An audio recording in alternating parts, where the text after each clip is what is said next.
তো গাইস আজকে কাজে গিয়ে ঢালাই করতে করতে এত কেন রাত হয়ে গেল। তো ভিডিওটা তোমরা শুরু থেকে শেষ অবধি দেখলেই বুঝতে পারবে।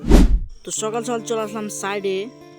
আর তোমরা তো জানো যে আমি ছোট্ট একটা চ্যানেল নিয়েছি, 100 দিন 100টা ব্লগ আপলোড করবো। তো এটা হচ্ছে 17 নম্বর ব্লগ, সবাই সাপোর্ট করো। আর এই 17 নম্বর ব্লগে আমি কী করবো সেটা তোমাদেরকে দেখাবো। তো সাইডে এসে আমরা তাড়াতাড়ি করে এক একটা করে বিফল পাইপে আমরা টেপ মেরে দিলাম। তারপর আমরা এখানে বিফল পাইপগুলো এক লাইন করে লাগিয়ে দিলাম। তো এই বিফল লাগানোর পরে আমরা এখানে বোর্ডের কাজে লেগে পড়লাম। তো তাড়াতাড়ি করে এখানে আমরা বোর্ডের কাজগুলো একদম কমপ্লিট করে দিলাম। তো এইদিকে আমাদের ওয়াল রেডি হয়ে গেছে, আর এই সাইডে আমরা সাপোর্টও লাগিয়ে দিচ্ছি, একদম সব কিছু ওকে আছে।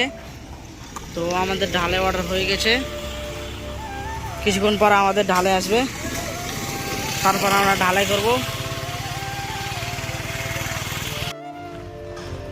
তো গাইস আমাদের যেহেতু ওইদিকে ওয়াল রেডি হয়ে গেছে, তাই আমরা এখানে ভাই ব্যাটার আনতে এসেছি আমরা দুজন। একজন সামনের দিকে আছে, দেখতে পাচ্ছ।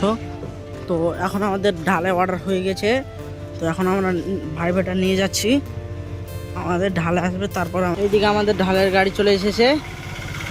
আর এইদিকে আসমানের অবস্থা একদম প্রচুর খারাপ, আসমানের অবস্থা প্রচুর খারাপ দেখতে পাচ্ছি, যে কোনো সময় বৃষ্টি নামতে পারে। তাই আমি এখানে রেইনকোট নিয়ে চলে আসলাম। আর ওইদিকে আমাদের ঢালাইয়ের গাড়ি চলে এসেছে, এখন আমরা ঢালাই করব। তো গাইস এখানে আমরা ঢালাই করছিলাম, আর ঢালাই করতে করতে একদম প্রচুর পরিমাণে বৃষ্টি চলে এসেছে। দেখো এখানে আমরা সবাই মিলে রেইনকোট পরে আছি, আর একদম এদিকে প্রচুর পরিমাণে বৃষ্টি চলে এসেছে, আর বৃষ্টির মধ্যে মধ্যে আমরা ঢালাই করছি। তো আমরা যাচ্ছিলাম রুম, আর রুম যেতে যেতে দেখছি যে আমাদের এই জায়গাগুলোতে আমরা কাজ করে গিয়েছি, এখন আমাদের কাজ ওইদিকে আছে। তো এই জায়গাগুলোতে একদম মাটি ফেলে দিয়েছে, ওই ওয়ালের কাছ থেকে পুরোটাই রোড হবে, তার জন্য এখানে মাটি ফেলে দিয়েছে। আর কিছুদিন পরে এইদিকে ঢালাই শুরু হয়ে যাবে। তো আমাদের ওয়ালে ঢালাই করতে করতে প্রায় 12টার কাছাকাছি বেজে গিয়েছিল।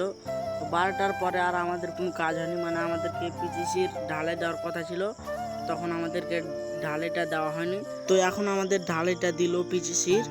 তো এখন আমাদেরকে রাতে ঢালাইটা করতে হবে, আর আজকে যদি আমরা ঢালাই না করি তাহলে কালকে আমাদের কোনো কাজ নেই। তো যাই হোক আমাদেরকে আজকে রাতে ঢালাইটা করতে হবে। তো গাইস দেখতে পাচ্ছ আজকে আমাদের ঢালাই করতে অনেক লেট হয়ে গেছে, আজকে আমাদের ঢালাই করতে অনেক লেট হয়ে গেছে। তো এই জায়গাতে আমাদের ঢালাইয়ের গাড়িটা আসছিল, আর এই দিক দিয়ে গাড়িটা যাচ্ছিল। তো এখন কাদার মধ্যে ফেসে গেছে, গাড়িটা এখন যেতেও পারছে না। তো দেখা যায় কি হচ্ছে।